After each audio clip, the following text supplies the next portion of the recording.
Guys आज हम आप लोगों को क्लास 12 के फिजिक्स के यानी कक्षा 12 के भौतिक विज्ञान के फर्स्ट चैप्टर वैद्युत क्षेत्र तथा वैद्युत आवेश के महत्वपूर्ण न्यूमेरिकल प्रश्न कराऊंगा। गाइस ये सभी न्यूमेरिकल प्रश्न आपके बोर्ड एग्जाम को लेकर इंपॉर्टेंट हैं और बार बार पूछे जाते हैं और आप सभी लोगों को तैयार कर लेना चाहिए। गाइस मैं जो आज न्यूमेरिकल प्रश्न कराऊंगा, गाइस अगर आप इन्हें कर लेते हो तो अगर इस टाइप का कोई भी न्यूमेरिकल प्रश्न आपके एग्जाम में पूछा जाएगा आप आसानी से कर ले जाओगे। गाइस देखिए जो मैं न्यूमेरिकल प्रश्न कराऊंगा या तो इसी टाइप के पूछे जाएंगे या फिर यही न्यूमेरिकल्स पूछे जाएंगे। टाइप के पूछे जाने का मतलब यह है कि सेम न्यूमेरिकल्स होंगे, वहाँ पे जो डिजिट होते हैं डिफरेंस होंगे, सेम कंसेप्ट वहाँ पे फॉलो होगा। गाइस देखिए मैं फर्स्ट चैप्टर को पूरी तरीके से कंप्लीट कर दिया हूँ, पूरी के पूरी चैप्टर्स को, पूरी की पूरी थियोरी को, पूरी की पूरी कंसेप्ट को बेहतरीन तरीके से आपको मैं कंप्लीट कर दिया हूँ पूरे 15 लेक्चर्स में। अगर आपको देखना है, नहीं देखे हैं तो नीचे डिस्क्रिप्शन में लिंक मिल जाएगा, लिंक के जरिए आप जाकर वहाँ पर देख सकते हैं। साथ में हम सभी लेक्चर्स के पीडीएफ नोट्स भी आपको दिया हूँ एकदम 100% फ्री में, और पीडीएफ नोट्स बहुत ही बेहतरीन। अगर आप अपने से भी पढ़ेंगे तब पर भी आप लोगों को समझ में आएगा। कैसे डाउनलोड करना है पीडीएफ नोट्स? डाउनलोड करने के लिए आपको अल्फा इंस्टीट्यूट के चैनल पर जाना पड़ेगा, टेलीग्राम चैनल पर जाना पड़ेगा। टेलीग्राम चैनल का लिंक नीचे डिस्क्रिप्शन में, उसके जरिए आप जाकर डाउनलोड कर सकते हैं। अगर लिंक के जरिए न खुले तो आप टेलीग्राम पर जाकर अल्फा इंस्टीट्यूट सर्च कर लेना, वहाँ से खोल लेना। क्या होता है कभी कभी लिंक में ज़्यादा स्टूडेंट खोल लेते तो वर्डन होने के कारण लिंक नहीं खुलता है। ठीक है, तो चलिए गाइस आज का ये लेक्चर स्टार्ट करते हैं। गाइस देखिए वैसे तो मैं पूरी की पूरी चैप्टर को कंप्लीट कराया हूँ, एक एक लेक्चर में भी कंप्लीट कराया हूँ और वन शॉट लेक्चर्स में भी कंप्लीट कराया हूँ। वन शॉट लेक्चर का मतलब ये कि 4 घंटे में पूरी की पूरी चैप्टर को कंप्लीट करा दिया। 4 घंटे लगातार लेक्चर है, आपको नीचे डिस्क्रिप्शन में लिंक मिल जाएगा या प्लेलिस्ट में जाकर आप लोग देख सकते हो। कंप्लीट करा दिया पूरी के पूरी चैप्टर्स को। फिर भी मैं आज न्यूमेरिकल्स कराने से पहले मैं फार्मूला समझाऊंगा ताकि कुछ स्टूडेंट ऐसे हैं जो नए स्टूडेंट हैं उनको थोड़ा सा समझ में आ जाए और आप लोग जो रेगुलर देख रहे होंगे आप लोगों का रिवाइज हो जाए। एक बार सभी लोग जो रेगुलर मुझे देखते हैं, रेगुलर मुझसे जुड़कर पढ़ाई करते हैं, सभी लोग एक बार प्रेजेंट सर कमेंट बॉक्स में कमेंट करें। साथ में आप सभी लोग संकल्प लें, जब तक बोर्ड की पूरी सिलेबस की तैयारी नहीं हो जाएगी तब तक आप सभी लोग खाली नहीं बैठोगे, पूरी तरीके से पूरी शिद्दत के साथ में मेहनत करते रहोगे। ठीक है, तो सभी लोग प्रेजेंटेशन लिखना। और साथ में मैं आप लोगों को बता दूं, जिसे मैं 3rd चैप्टर आप लोगों को पढ़ा रहा था, तो 3rd चैप्टर पढ़ाऊंगा। मंडे से क्लासेस चलेंगी 3rd चैप्टर्स की। ठीक है, बेहतरीन तरीके से मैं सोचा कि आज फर्स्ट चैप्टर के कुछ न्यूमेरिकल प्रश्न करा दूं। ठीक है, देखिए सबसे पहले जो फर्स्ट चैप्टर में टॉपिक आता है वो आता है आवेश के बारे में, आवेश के बारे में आता है। और आवेश के बाद आता है कूलाम का नियम, कूलाम का नियम। तो आज जो न्यूमेरिकल प्रश्न कराऊंगा आवेश से संबंधित न्यूमेरिकल प्रश्न कराऊंगा, यानी आज के जो भी न्यूमेरिकल प्रश्न होने वाले ये आवेश पर आधारित न्यूमेरिकल प्रश्न है। ठीक है, यानी आवेश पे से आधारित कोई भी न्यूमेरिकल प्रश्न अगर आज के आप कर लेते हो इससे बाहर आपके एग्जाम में नहीं जाएगा। ठीक है, बस आपको ध्यानपूर्वक करना है। ठीक है, तो सबसे पहले हम लोग आवेश का कंसेप्ट जानते हैं, उसके बाद आगे को हम देखते हैं। ठीक है, मैंने आपको बताया था कि विद्युत आवेश क्या होता है। विद्युत आवेश क्या होता है मैं आपको क्या बताया था? मैं आपको बताया था कि विद्युत आवेश किसी भी पदार्थ का भौतिक गुणधर्म होता है, मूलभूत और भौतिक गुणधर्म होता है, यानी मौलिक गुणधर्म होता है। वैद्युत आवेश किसी भी पदार्थ का कैसा गुणधर्म होता है? मौलिक गुणधर्म होता है। मैंने आपको बताया था कैसा गुणधर्म होता है? मौलिक गुणधर्म होता है, मैं आपको पहले बताया था। ठीक है, और साथ में मैं वैद्युत आवेश का डिफिनेशन भी बताया था। क्या बताऊं डिफिनेशन मैं आप लोगों को बताऊं यहाँ पे, क्या आप लोग कमेंट बॉक्स में कमेंट करोगे? सभी लोग एक बार वैद्युत आवेश का डिफिनेशन कमेंट बॉक्स में कमेंट करें। देखिए आप लोगों को याद है कि भूल गया, एक बार सभी लोग कमेंट करें तो मैं आप लोगों को बता रहा हूं। कमेंट करें सभी लोग। देखिए कुछ क्या होता है वैद्युत आवेश, किसी भी पदार्थ या किसी भी पदार्थ का वैद्युत आवेश कैसा गुणधर्म है बताइए जरा सभी लोग। क्या आप लोगों को आ रहा है? क्या भूल गए सभी लोग? मैंने आपको बताया था किसी भी पदार्थ का वह गुणधर्म जिसके कारण वैद्युत क्षेत्र तथा चुंबकीय क्षेत्र उत्पन्न हो उसे क्या कहते हैं? वैद्युत आवेश कहते हैं। वैद्युत आवेश के कारण ही वैद्युत क्षेत्र तथा चुंबकीय क्षेत्र उत्पन्न होते हैं। ठीक है, तो ये आवेश का डिफिनेशन मैं आप लोगों को बताया था। आवेश को मैंने आपको बताया था कि आवेश को Q से प्रदर्शित किया जाता है, Q = NE, ये मैंने बताया। और पूरा का पूरा न्यूमेरिकल्स जो है इसी फार्मूले पर चलेगा, इसी फार्मूले की इर्द गिर्द चलेगा। ठीक है, Q का मैंने आपको बताया था। यहाँ पर N क्या होता है? n जो होता है आपका इलेक्ट्रॉन की संख्या होता है, इलेक्ट्रॉन की संख्या होता है। ई क्या होता है आपका, ई क्या होता है, इलेक्ट्रॉन पर आवेश होता है। यन आपका इलेक्ट्रॉन की संख्या होती है, ई आपका क्या होता है, इलेक्ट्रॉन पर आवेश होता है। मैं आपको बताया था और मैं आपको यह भी बताया था कि आवेश दो प्रकार का होता है, दो प्रकार का होता है, कौन कौन से दो प्रकार होते हैं? एक तो होता है पॉजिटिव आवेश, एक होता है निगेटिव आवेश। ये मैं आपको बताया था लास्ट लेक्चर में, मैं आपको बेहतरीन तरीके से ये सभी चीजें बताया था।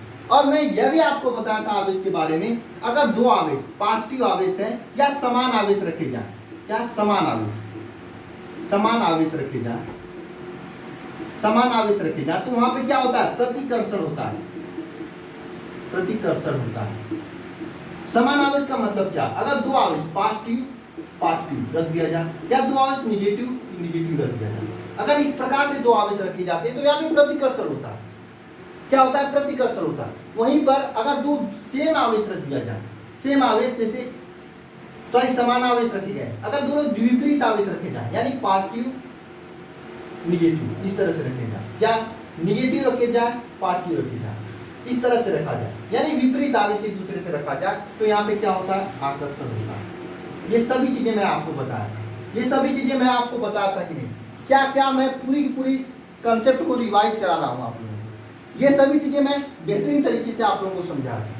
ठीक है, एक चीज और मैं बताया था, चलिए जाने दीजिए, अभी न्यूमेरिकल्स आएगा तो मैं वहाँ पर वो चीज़ आपको कंप्लीट कराऊंगा।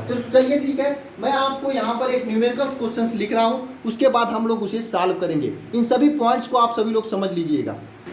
तो गाइस देखिए, यहाँ पर आप सभी के सामने 2 से 3 न्यूमेरिकल्स लिखे गए हैं और ये सभी न्यूमेरिकल्स आप सभी के लिए इंपॉर्टेंट है और सभी न्यूमेरिकल्स से आपको काफ़ी चीज़ें सीखने को मिलेंगी। ठीक है, सबसे पहले सरल न्यूमेरिकल्स हैं, नीचे आते आते मैं थोड़ा टफ न्यूमेरिकल्स कराया हूँ। ये न्यूमेरिकल्स जो है आपको क्लास में भी कराया था, लेकिन ये न्यूमेरिकल्स आपको एक कंसेप्ट समझने के लिए काफ़ी इंपॉर्टेंट है। ठीक है, सबसे पहला न्यूमेरिकल्स क्या है, एक कूलाम में कितने इलेक्ट्रॉन्स हैं। ये न्यूमेरिकल्स आपको सरल लगते होंगे और ये न्यूमेरिकल्स लगता होगी आपके लिए आसान है, लेकिन मैं आपको बताना चाहता हूँ ये न्यूमेरिकल्स पता नहीं क्यों बोर्ड एग्जाम्स बार बार पूछता है।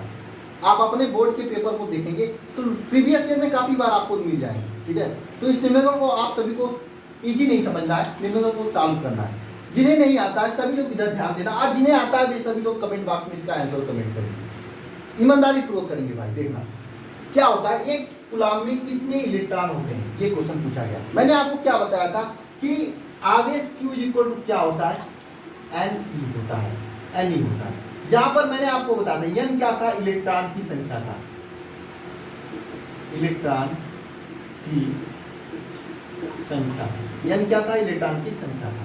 अब मैं आपको यहाँ पे क्वेश्चन को ध्यान देना चाहता हूँ, सभी लोग इधर आओ और क्वेश्चन पर ध्यान दो। सभी लोग इधर आओ भाई मेरे, सभी लोग इधर आओ और क्वेश्चन पे ध्यान दो, क्वेश्चन को ध्यान दो, पढ़ो क्वेश्चन को। एक कूलाम में कितने इलेक्ट्रॉन होते हैं, यहाँ पर क्या पूछा है, इलेक्ट्रॉनों की संख्या पूछा है, और इलेक्ट्रॉनों की संख्या क्या है, ये N है। यहाँ पे क्या पूछा है, इलेक्ट्रॉनों की संख्या पूछा है, और इलेक्ट्रॉनों की संख्या क्या है, ये N है। ठीक है, आपको क्या ज्ञात करना है, ये N ज्ञात करना है। तो मेरे भाई जरा बताओ, अगर यह N याद करना है तो Q का मान आपको पता होना चाहिए, Q का मान पता होना चाहिए कि नहीं, होना चाहिए, होना चाहिए। अब Q का मान यहाँ पे दिया है, यहाँ पे पढ़ोगे तो समझ में आएगा क्या पूछा है यहाँ पर।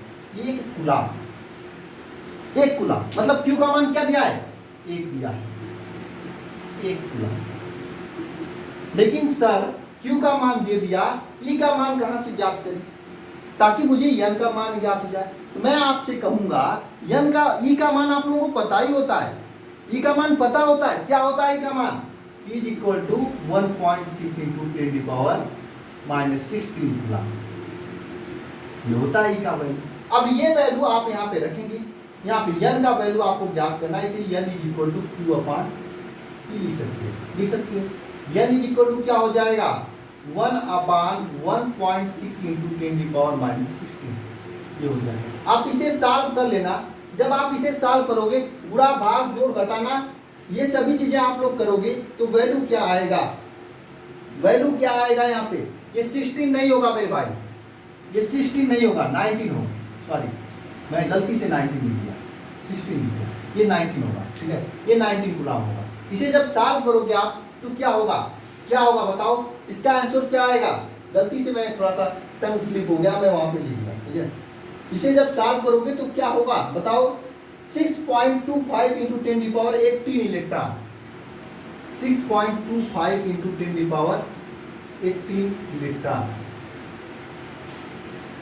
इलेक्ट्रॉन, यानी कि एक कूलाम आवेश को प्राप्त करने के लिए आपको 6.25 इंटू 10⁻18 इलेक्ट्रॉन की आवश्यकता होती है।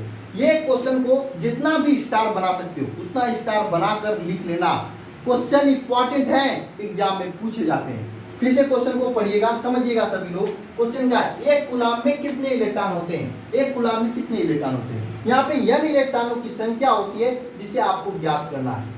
आपको एक कूलाम है मतलब एक इलेक्ट्रॉन, एक कूलाम आपको Q का मान दिया हुआ है, E का मान आपको हमेशा पता होता है, कितना होता है 1.6 इंटू 10⁻19 कूलाम, ये पता होता है। अब Q और E का मान वैल्यू रखेंगे तो फाइनली n का वैल्यू आ जाएगा, कितना आएगा, कितना आएगा 6.25 इंटू 10⁻18 इलेक्ट्रॉन आएगा, ठीक है। इस तरह से आपका फर्स्ट न्यूमेरिकल हो गया है।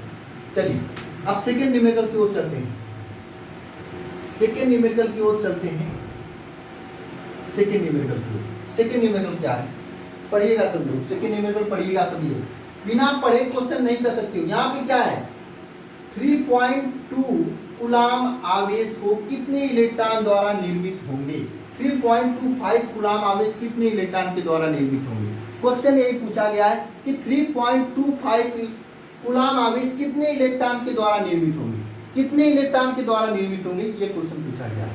आइए क्वेश्चन को सॉल्व करते हैं। सबसे पहले ये क्या दिया 3.2 कूलाम, ये 3.2 कूलाम क्या होता है, Q का वैल्यू होता है। 3.2 कूलाम क्या है, Q का वैल्यू है, Q इक्वल टू क्या है 3.2 कूलाम। और इसमें पूछा क्या गया है कितने इलेक्ट्रॉन, मतलब n का वैल्यू आपसे पूछा गया है। आपको मालूम है E का वैल्यू 1.6 इंटू 10⁻19 -19 कूलाम होता है।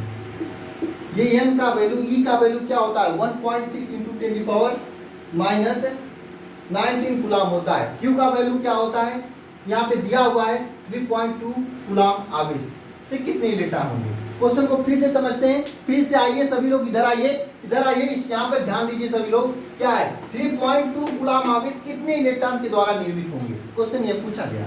क्वेश्चन क्या में क्या पूछा गया, कितने इलेक्ट्रॉन के द्वारा निर्मित होंगे।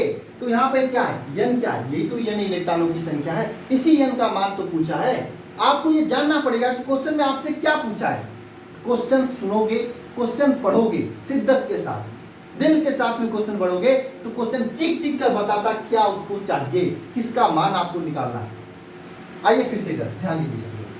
3.2 कूलाम आवेश कितने इलेक्ट्रॉनों के द्वारा निर्मित होंगे, ये क्वेश्चन पूछा गया।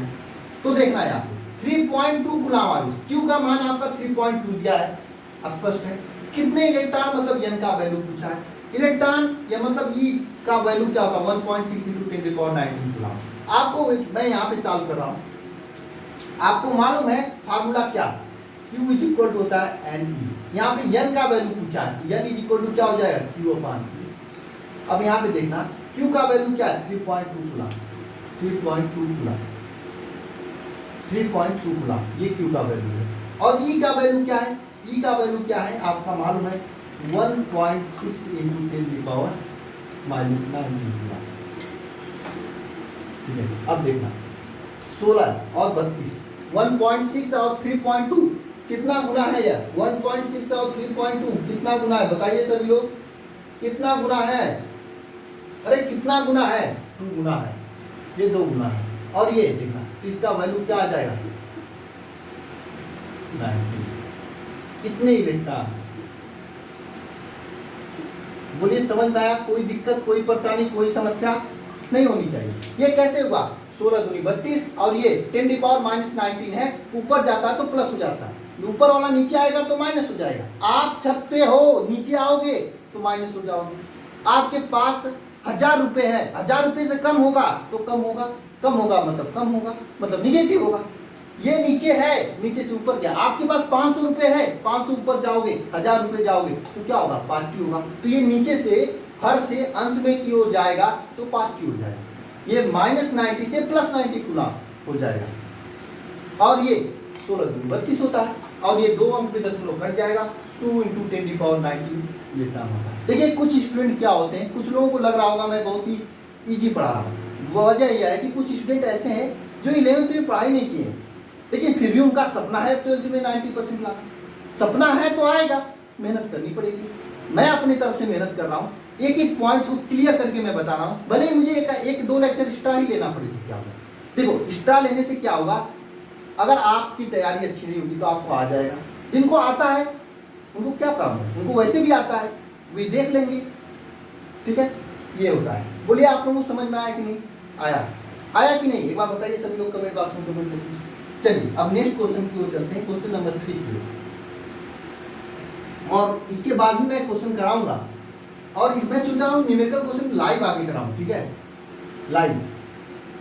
इसमें लाइव में क्या होगा, आपको कॉल पे लगा दूं, मतलब इसे जितना न्यूमेरिकल है उसको मैं करा दूं, उसके बाद मैं आपको एक नंबर दे दूं, उस नंबर पे आप लोग कॉल करके मुझे पूछो कि सर ये न्यूमेरिकल्स नहीं लगा। और मैं पीडीएफ की बात कर रहा हूँ, पीडीएफ में मैं काफी न्यूमेरिकल्स दिया हूँ, आप वहां से प्रैक्टिस कर सकते हैं। देखिए आइए इस न्यूमेरिकल को पढ़ते हैं, लेकिन इस न्यूमेरिकल को पढ़ने से पहले मैं कुछ कंसेप्ट बताना चाहता हूँ आपसे, कुछ कंसेप्ट बताना चाहता हूँ।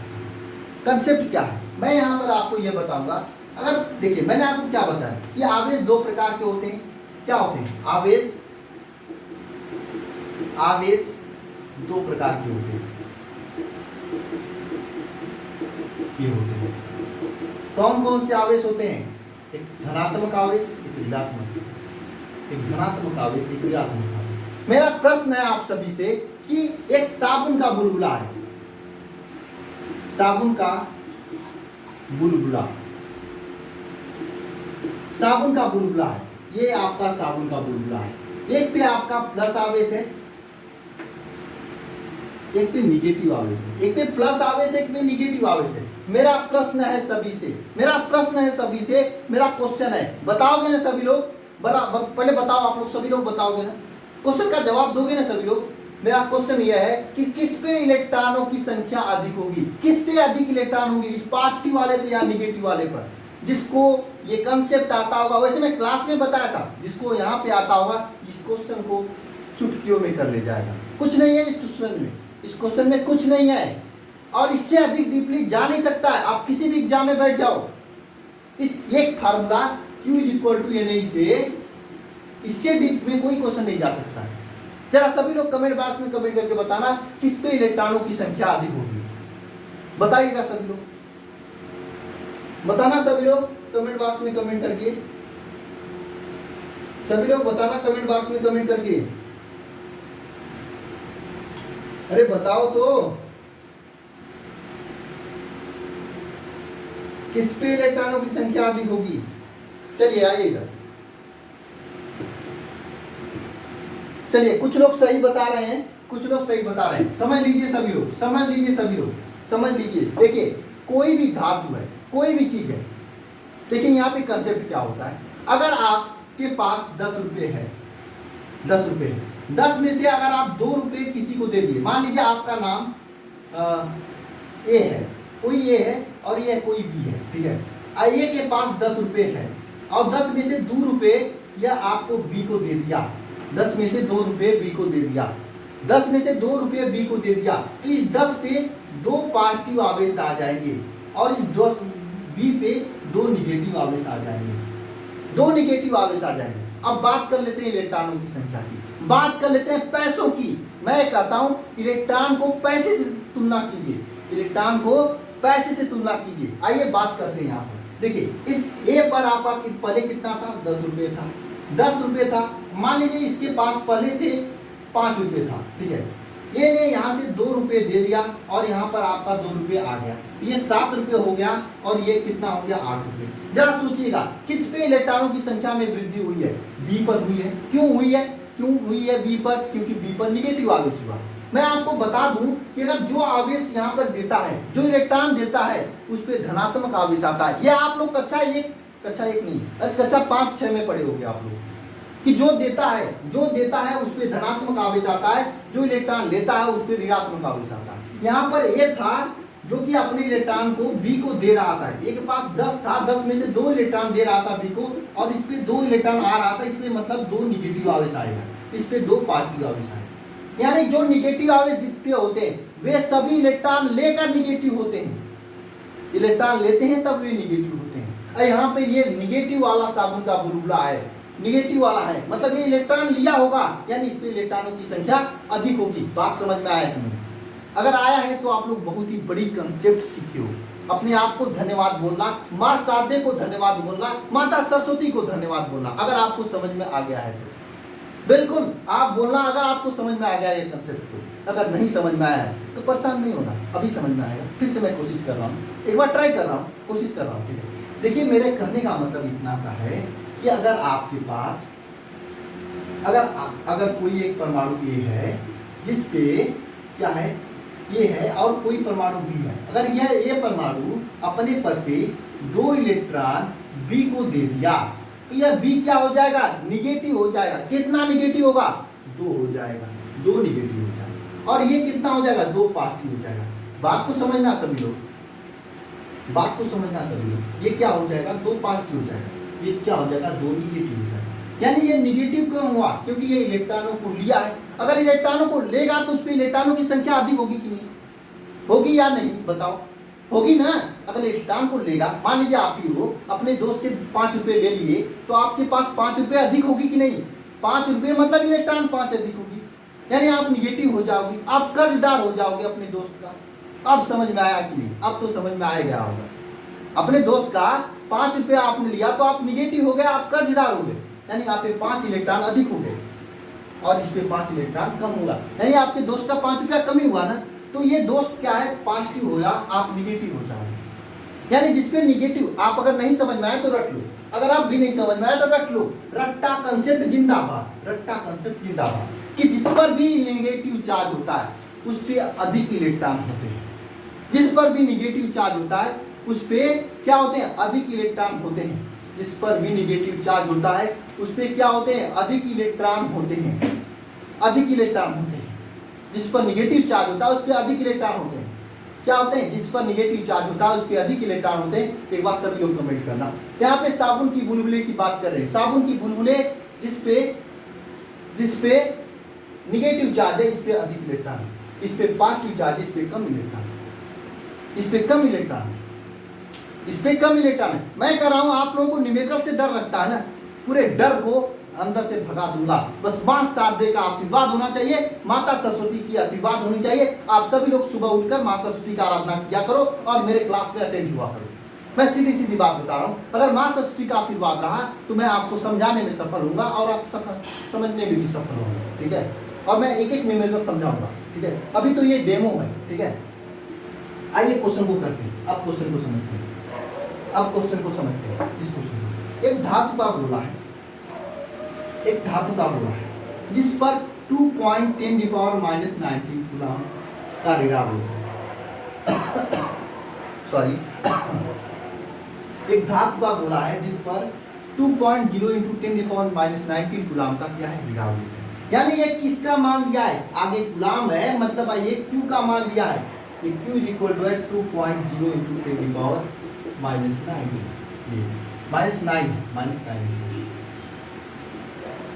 -9 कूलम ऋणावेश, ठीक है। ये ऋणावेश है। सामान्य अवस्था से कितने इलेक्ट्रॉन इसमें कम है या अधिक है? सबसे पहली बात, आपको कहीं नहीं जाना है कितने इलेक्ट्रॉन कम है या अधिक है, यह आपको बताने के लिए आपको कहीं नहीं जाना है, नहीं जाना है कहीं पर। सबसे पहले आपको इलेक्ट्रॉनों की संख्या ज्ञात करनी है। यहाँ पे Q का वैल्यू दिया है, Q का वैल्यू दिया है, Q = ये दिया है। तो आपको मालूम है इलेक्ट्रॉनों की संख्या n पूछा है आपसे, साथ में कितने इलेक्ट्रॉन कम है या अधिक, ये कंसेप्ट आपको बताना है। और यहाँ पे आपको मालूम है E = होता है 1.6 × 10⁻⁹ ये होता है। आपको मालूम है Q = क्या होता है? Ne होता है। Q = क्या होता है? Ne होता है। आपको मालूम है। यहाँ पर आपको n का वैल्यू पूछा है, n = क्या हो जाएगा? Q/E। यहाँ पे देखिए Q का वैल्यू क्या है? 2.0 × 10⁻⁹। नीचे देखिए E का वैल्यू क्या है? 1.6 × 10⁻⁹ 1.6 × 10⁻⁹ ये n का वैल्यू है। ये n का वैल्यू है, ठीक है। अब भैया इसे गुणा भाग जोड़ घटाना है, ये सॉल्व करना है, इसे गुणा भाग जोड़ घटाना है, ये सॉल्व करना है। कर लोगे या नहीं कर लोगे? अरे ये भी नहीं कर पाओगे आप, ये भी नहीं कर पाओगे आप। जब इसे सॉल्व करोगे, ये 10⁻⁻⁹ है, 10⁻⁹ है, ये क्या है 10⁻⁹ है। जब आप इसे सॉल्व करोगे तो क्या हो जाएगा, देखिए ये 10⁻⁹ और ये 10⁻⁹ ये आपस में कटेंगे, आपस में कटेंगे और ये हो जाएंगे 10⁻+10 हो जाएगा ऊपर जाकर। और ये देखिए 1/8 हो जाएगा। इसे सब सॉल्व करोगे तो क्या हो जाएगा 1.25 इंटू 10⁻⁻10 हो जाएगा, 1.25 इंटू 10⁻⁻10 हो जाएगा, +10 हो जाएगा। सर ये +10 कैसे आता है मुझे बता दो, मुझे समझ में नहीं आता है। आप +10 -10 करते हो, कुछ लोग यही कहेंगे, कुछ लोग मुझे टेलीग्राम में पूछते हैं। देखो क्या होता है, देखिए 10⁻⁹ है और ये 10⁻⁹ ये देखिए 10⁻⁹ ऊपर जाता है तो क्या होता है 10⁻⁹ हो जाता है, प्लस हो जाता है 10, देखिए ऊपर जाता है, ये घट जाता है, माइनस हो जाता है -90। जब ये घटेगा तो ये माइनस माइनस पूरा होगा तो प्लस हो जाएगा, 10⁻⁹ + 90 हो जाएगा। अब ये 9 घट जाएगा, इसमें 10⁻10 बचेगा। बोलिए घातांक का नियम समझ में आया आप लोगों को? इस तरह से सॉल्व करोगे, यानी इतने इलेक्ट्रॉन आपका आंसर आएगा, ठीक है, इतने इलेक्ट्रॉन आपके आंसर आएंगे। अब जरा बताओ ये इलेक्ट्रॉन कम होंगे या अधिक होंगे? कैसे बताओगे, कैसे बताओगे ये इलेक्ट्रॉन कम होंगे या अधिक होंगे? मैं अभी आपको चीख कर समझाया था कैसे होंगे, बताइए। यहाँ पे समझिए, पढ़ो क्वेश्चन को एक बार आओ सभी लोग, फिर से क्वेश्चन पढ़ो मेरे साथ। क्वेश्चन पढ़ो, एक धातु का गोला जिस पर कितने कूलाम ऋणावेश है? क्या है? ऋणावेश है। मैंने आपको क्या बताया था, जहाँ पे ऋणावेश होते हैं वहां पे इलेक्ट्रॉनों की अधिकता होती है। कितने इलेक्ट्रॉन क्या है? अधिक होंगे। मेरे भाई एक छोटा सा कंसेप्ट समझाने के लिए मुझे इतना समय लगा, मुझे मालूम है कुछ लोग परेशान हुए होंगे, कुछ लोग वीडियो छोड़कर चले गए होंगे। कौन? जिनको ये चीजें आती होंगी, जो जिन्हें मैं फर्स्ट लेक्चर में समझाया था वे समझ गया होंगे, उनको लगा होगा बोरिंग हो रहा, लेकिन समझना सभी को समझना चाहिए कि समझना जरूरी है। उनको आज समझ में आ रहा है, अभी छोड़ के जा रहे हैं ना, 2-4 महीने बाद भूल जाएंगे। अगर जितनी चीजें जितनी बार आपके सामने आएंगी उतनी बार आपको याद रहेंगी। आपको जाना नहीं चाहिए, पूरा देखना चाहिए, पूरी तरीके से पढ़ना चाहिए। और इसके अलावा मैं काफ़ी न्यूमेरिकल्स हैं, अभी मैं न्यूमेरिकल्स लिख रहा हूँ 2 से 3, फिर से ये दोनों के दोनों न्यूमेरिकल्स मैं अगले लेक्चर्स में कराऊंगा। आप सभी लोग क्या करना, इन न्यूमेरिकल्स को लिख लेना, ठीक है, और अपने से सॉल्व करने की कोशिश करना। तो गाइस देखिए यहाँ पर आप सभी के सामने मैं 3 न्यूमेरिकल्स लिखा हुआ हूँ। इन तीनों न्यूमेरिकल्स को आपको करना चाहिए, ध्यान देना चाहिए। मैं न्यूमेरिकल्स को पढ़ दे रहा हूँ। देखिए पहला न्यूमेरिकल क्या है कि 7n14, ये बहुत इंपॉर्टेंट न्यूमेरिकल्स है, एक्सट्रीम लेवल का न्यूमेरिकल्स है। कुछ लोग IIT नीट का तैयारी करेंगे, उनके लिए काफ़ी इंपॉर्टेंट है कुछ लोग, ठीक है। नाभिक में आवेश की मात्रा, इसके आवेश में क्या है, नाभिक में आवेश की मात्रा कूलाम में कितनी होगी, ये आपको बताना है। नाभिक में आवेश की मात्रा कूलाम में कितनी होगी, यह आपको बताना है। क्वेश्चन इंपॉर्टेंट है, एग्जाम में पूछा जाता है, ठीक है, कितनी होगी। इसका आंसर आपको कमेंट बॉक्स में कमेंट करना है। नेक्स्ट क्वेश्चन है, एक चालक जिस पर क्या है 500 इलेक्ट्रॉन की कमी है, जिस पर आवेश की मात्रा व प्रकृति ज्ञात की। ये है एक धातु के गोले पर 2 कूलाम प्लस 2 कूलाम स्थापित करने हेतु आवश्यक इलेक्ट्रॉनों की संख्या क्या होगी। ये 3 न्यूमेरिकल्स आप सभी के लिए हैं। सभी को इन तीनों न्यूमेरिकल्स को ट्राई करना है, लगाना है। अगर कोई प्रॉब्लम होती है मैं अगली क्लास में कराऊंगा। अगर ये 6 न्यूमेरिकल्स आप लोग कर लेते हो तो कूलाम के नियम पर आधारित मैक्सिमम क्वेश्चन आपसे हो जाएंगे, क्योंकि जो आएंगे इसी की दिक्कत आएंगे या इससे लो लेवल के आएंगे जो आप लोग कर ले जाओगे, ठीक है। इसके अलावा और क्वेश्चन है मैं नेक्स्ट लेक्चर में लग कराऊंगा, ठीक है, जिसमें मैं कूलाम के नियम आवेश पर आधारित, कूलाम के नियम पे नहीं आवेश पर आधारित, ठीक है, ये कर ले जाओगे, ठीक है। और इसके आगे मैं कूलाम के नियम पर आधारित क्वेश्चन कराऊंगा और इस पे 2-3 क्वेश्चन और है उसको भी मैं कराऊंगा। इसको सॉल्व कराने के बाद नेक्स्ट लेक्चर में, नेक्स्ट लेक्चर मैं किसी भी दिन दे सकता हूँ एक्स्ट्रा क्लास के रूप में, ठीक है। ये क्लासेस एक्स्ट्रा क्लास के रूप में न्यूमेरिकल्स होंगी, ठीक है। इतना बात ध्यान रखना आज के बाद, ठीक है। तो मिलते हैं नेक्स्ट वीडियो में, धन्यवाद।